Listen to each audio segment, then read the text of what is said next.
বন্ধুরা কোথায় আসছি? গৌর নদী। সেই 2001 সালে আসছিলাম। আমাদের যে সঙ্গীত শিল্পী, বিখ্যাত সঙ্গীত শিল্পী জুয়েল ভাই, উনি কিন্তু এই গৌর নদী কলেজেরই স্টুডেন্ট। হ্যাঁ, এবং উনি যখন সুপার হিট ছিল সেই সময়টাতে প্রায় 98-2000-এর দিকে, সেই সময়টাতে আমি আরও সৌভাগ্য হয়েছিল, কারণ সামনে উজিরপুর বাটাজোড়, ওখানে আমাদের ভার্সিটি লাইফের বেস্ট ফ্রেন্ড সোহেলের বাসা ছিল। আবার সোহেলের খালাতো বোন একটা ছিল বিথি নামে, ডিম বিরিয়ানি করে খাওয়াইছিল। হ্যাঁ, তারপরে একটা ছবি দিয়ে দিছিল, ঢাকায় বসে ব্যাচেলার লাইফে বসে বসে ছবি দেখবা। সে একটা রমরম একটা কাহিনী, সে 2001 সাল 2 সালের কথা। তো যাই হোক, অনেক স্মৃতি মনে পড়ে, কারণ বদেরহাট গিয়ে দুষ্টুঘাটি ছিলাম আল্লাহর ইচ্ছায়। তো এই সেই গৌর নদী, বিখ্যাত গৌর নদী, রাজনৈতিকভাবে যেমন একটা গরম জায়গা।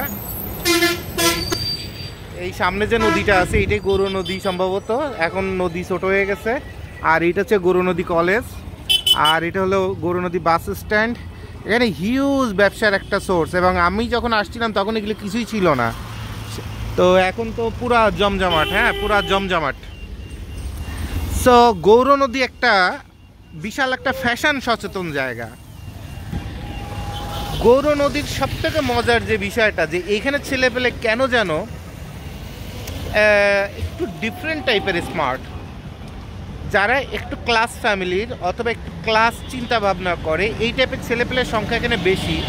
এরা সিম্পলি সাজে, বাট খুব হ্যান্ডসাম লাগে। আমি ওই সেই 2001 সালে সেই বন্ধুর খালাতো বোনের কথা বলতেছি না, বর্তমান যুগের কথা বলতেছি। আপনারা তো সবসময় টাইনি টুনি ওই দিকে নেবেন, আর আপনার ভাবি তো আছেই টানার ওস্তাদ, কথা বুঝতে পারছেন?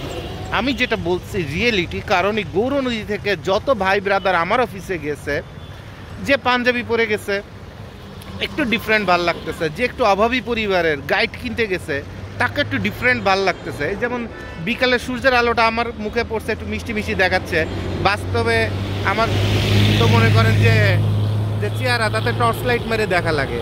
তা গৌর নদী বোধহয় সূর্যের আলোটা সবার মুখে পড়ে, এই জন্য গৌর নদীর প্রতিটা মানুষকে কেন যেন ফ্যাশনের ব্যাপারে একটু ডিফারেন্ট এবং আনকমন লাগে। তো এইখানে সবচেয়ে মজার বিষয় হচ্ছে, গৌর নদীতে যদি ভালো ব্র্যান্ডের শোরুম চালু করা যায়, তো আমি বলতে পারি সবথেকে দ্রুত বাংলাদেশে ওই শোরুম সুপারহিট হওয়ার যোগ্য। ওইটা সুপারহিট হওয়ার যোগ্য যদি কিনা একটা ভালো শোরুম এখানে দেওয়া যায়, ব্র্যান্ডের, কোয়ালিটি ব্র্যান্ড। কারণ এখানে ইয়াং জেনারেশনের মানসিকতা, সারা বাংলাদেশ তো আমি ঘুরি, এই যে আজকে সকালে ঢাকা থেকে রওনা দিছি, ফরিদপুর রাজবাড়ি হয়ে আবার আসছি বাঙ্গায়, আবার এখন যাচ্ছি বরিশাল, আবার যেভাবে হোক রাত 2টার মধ্যে বাসায় পৌঁছাইতে হবে, কারণ সকালবেলায় মিটিং আছে নারায়ণগঞ্জে 9:30-র মধ্যে থাকতে হবে। তো এই পরিমাণ বাইক চালানো হচ্ছে আমার জীবন, কারণ ওই বাসে চলে তারপরে সময় পাওয়া যায় না। এই যে আমি আসলাম, এই দুইটা হানিফ, তারপরে একটা হচ্ছে আপনার এনা, তারপরে চাকলাদার, তারপরে হচ্ছে জিএম, এরা মনে করেন হাত পা ধরে কাঁদতেছে যে ভাইয়া লজ্জা দিয়েন না, আপনি যে টান দিচ্ছেন আমরা তো পিছনে পড়ে যাচ্ছি, মাকু মাকু করতেছে, সুবু করতেছে। তা আমার নিজের একটু লজ্জা লাগলো। এনার মিটসুবিশি সিরিজের ইঞ্জিনের যে গাড়ি, এনা তো সে কোথায় ফেলে রেখে চলে আসছি। আমি এই জায়গার মধ্যে আধা ঘন্টা দাঁড়ায় থাকলে তারপরে এনা আসবে,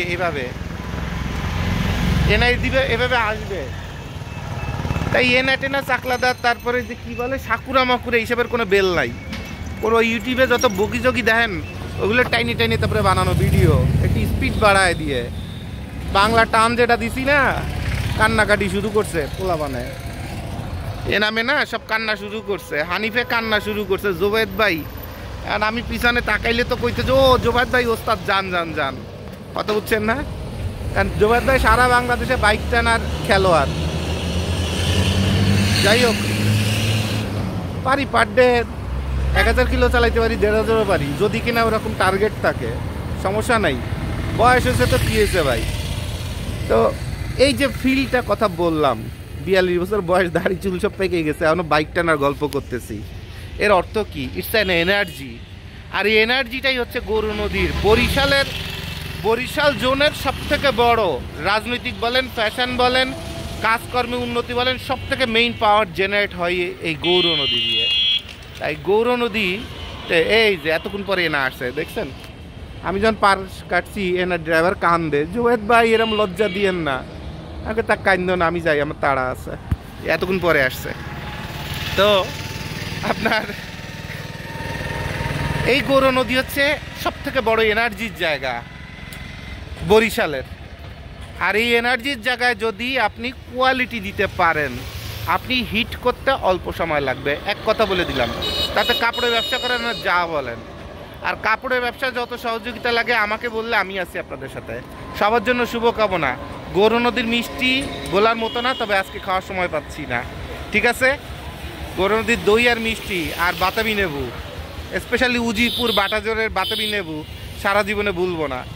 আর আপনাদেরও কারো যদি সৌভাগ্য হয় সারা বাংলাদেশের থেকে, এখানে কেউ যদি হোলসেল টেল দেয়, অনলাইনে এখান থেকে একটা বাতাবি লেবু নিয়ে খেন। বিশাল বড় সাইজের, কুয়াগুলো টকটকে লাল, এবং সেরকম সারা বাংলাদেশে বেস্ট বাতাবি লেবু হচ্ছে এই গৌর নদী উজিরপুর বাটাজোর। বলে দিলাম, যদি জীবনে শখ হয় বাতাবি লেবু খাওয়ার, মজা নেবেন, তা এখানে কোনো একজন বন্ধুবান্ধব অথবা কোনো সাপ্লায়ার অথবা কোনো ব্যবসায়ীর কাছ থেকে দরকার অনলাইনে ডেলিভারি নিয়েন, সে জোস মজা পাবেন। বুঝবেন জোবায়েত ভাই জেনুইন কথা ছাড়া কোনো বগিযোগী কথা বলে না। তো গৌর নদীর ভাই ব্রাদার সবার জন্য শুভকামনা, সবাই ভালো থাকেন। বোধহয় 2001 সাল, আর এটা কত 2025, তাহলে প্রায় 24 বছর পরে এই জায়গাটাতে পা দিলাম। তো আল্লাহ মাহবুদ জানে, বন্ধুর খালাতো বোনের বিয়ে, বাচ্চা কাচ্চা হয়ে গেছে নাকি, অথবা শাশুড়ি হয়ে গেছে নাকি, আল্লাহ ভরসা। তো যাই হোক, সময় নাই দুষ্টামি করার, এখন বরিশাল যাইতে হবে, আবার ঢাকায় ব্যাক করতে হবে। তো সবাইকে শুভকামনা, আসসালামু আলাইকুম।